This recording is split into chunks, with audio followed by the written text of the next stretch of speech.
Welcome everybody. My name's Alison Kenney and I worked for many years as an archivist at the City of Westminster Archive Centre. And I've chosen some of the favourite items from the archives to show you different aspects of life of Westminster throughout the centuries. And this is Matthew Houlihan, actor, who's going to join me today to have a look at some of the trade cards which show Westminster businesses from the 18th and 19th century. Right, first of all we're going to look at this trade card of John Perry, and he's a maker of jockey and hunting caps and Newmarket coats for gentlemen and ladies. Oh, what are trade cards exactly? Well, trade cards are advertisements for businesses. They give the name and the location of the business and a description of the goods they sell and an illustration of the goods as well. And here we can see that there's the riding habit or jacket there and the cap up at the top. Ah, and it mentions Newmarket. Do we know anything about that specifically with this card? Yes, horse racing seems to have begun there in the reign of James I at the beginning of the 17th century. And it was further patronised by Charles II after the restoration of the monarchy in 1660. And it mentions that John Perry is the son of Thomas Perry of Cambridge, and of course Cambridge is quite near Newmarket. And it also mentions John Perry's at the Cap and Habit near Beaufort Buildings in the Strand. Yes, shops displayed signs illustrating their trade, in this case the riding habit and the cap.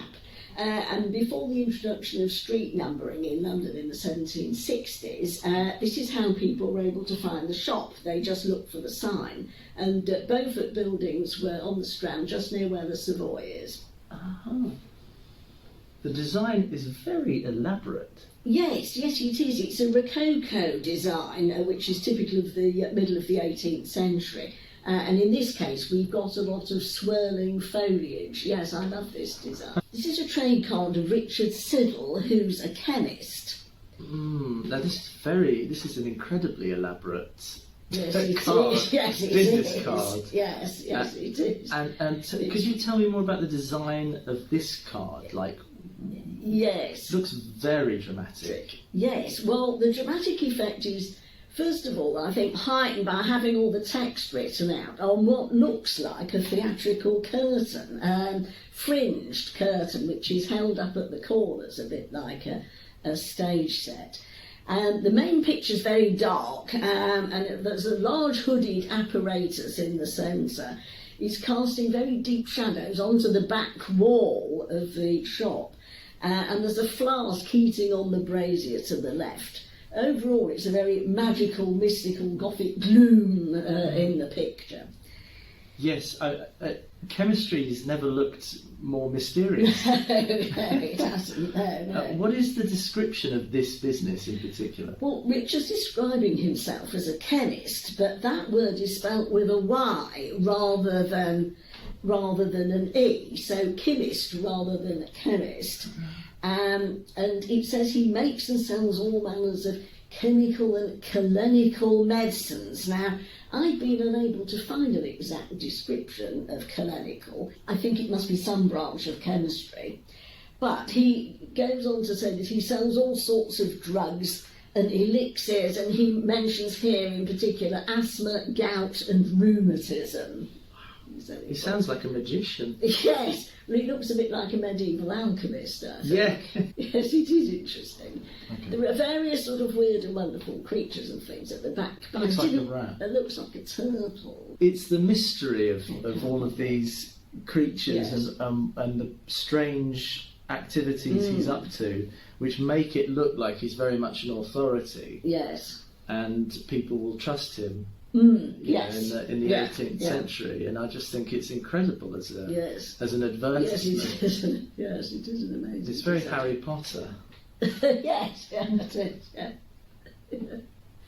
Yes, you can see all the dark shadows in the background. It's the gothic gloom. Yes, it's quite gothic, like Frankenstein. It is, really. Yes.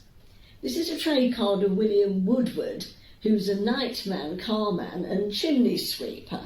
What is a nightman?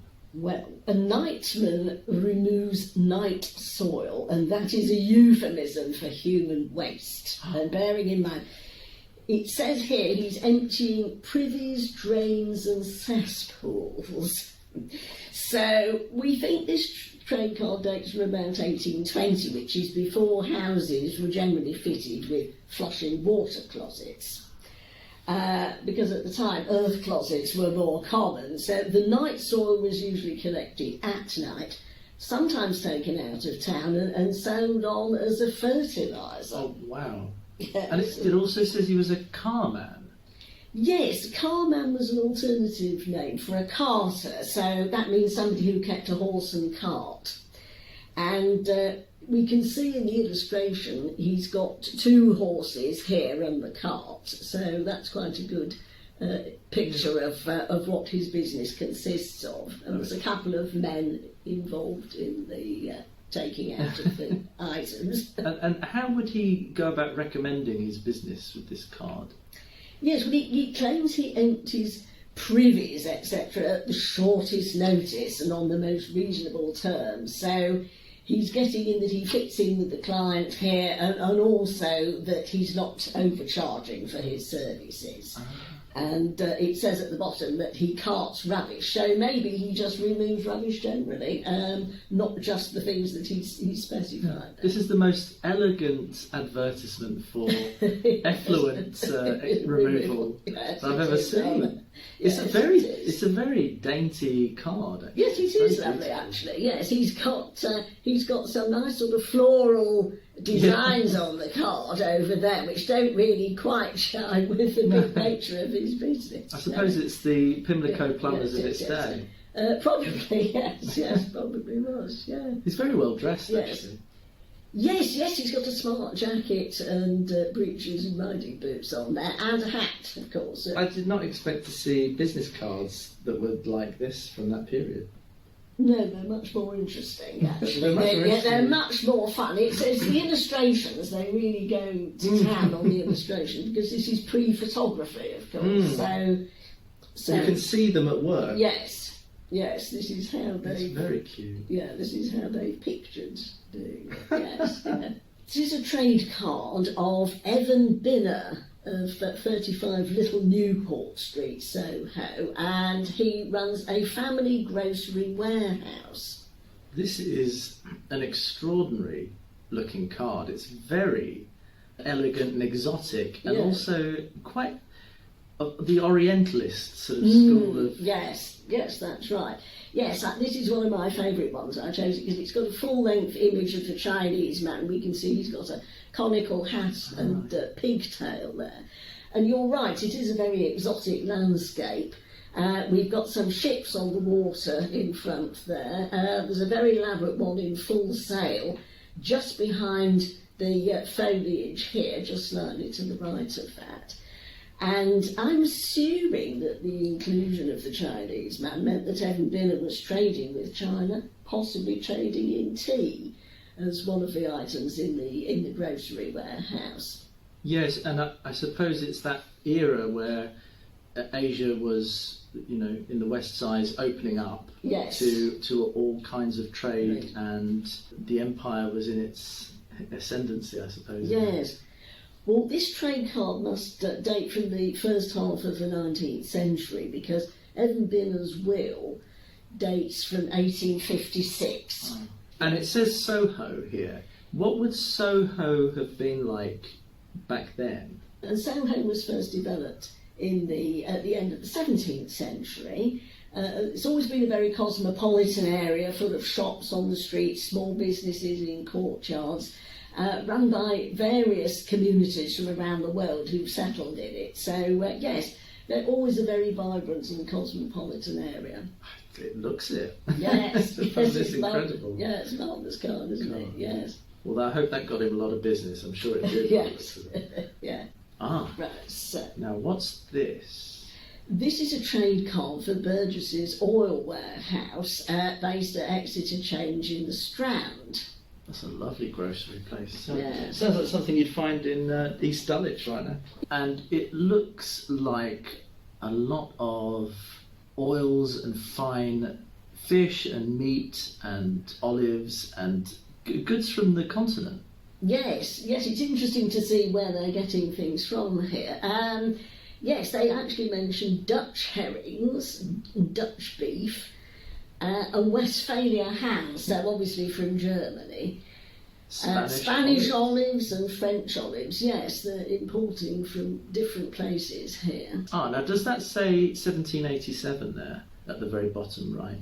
Yes, I think it does. So I think that's about the date of this design. It's just after the Rococo period, but still quite a fine classical design at the top. The idea that there's such a big trade from the continent at that time is really interesting to observe. And would these have been very middle-class goods? I would think so, yes, I would think so, because here we put a picture that says fine oil and a great large an amphora there. Dried tongues as well. Oh, wow. About there, yes. It's incredible illustration. Yes, it is, yes. And then we've got a picture of an olive tree in the middle there saying fine olives. This looks very much like something you might find in Covent Garden now. Yes, well, Exeter Change actually wasn't far from Covent Garden, and it was just down onto the Strand from Covent Garden. Oh, so yes, very there are fun. those sort of goods. Yes. I wouldn't mind going there today. Yes, it sounds good. So these are some of the finest examples of trade cards from the middle of the 18th century up to the middle of the 19th century that give you a good flavour of the different types of businesses that Westminster had. And also the design of the trade cards and how they describe the location of the businesses. These trade card illustrations were produced in the era before photography, so they needed to be very detailed and really highlight the businesses. These trade cards show London as a global capital, opening up trade routes not only to Europe but also to the Far East. So these are just a selection of about 300 trade cards in all that are held in the City of Westminster Archive Centre. And they give a very good flavour of what business life was like. Commerce and small manufacture has always been a very important part of Westminster's history.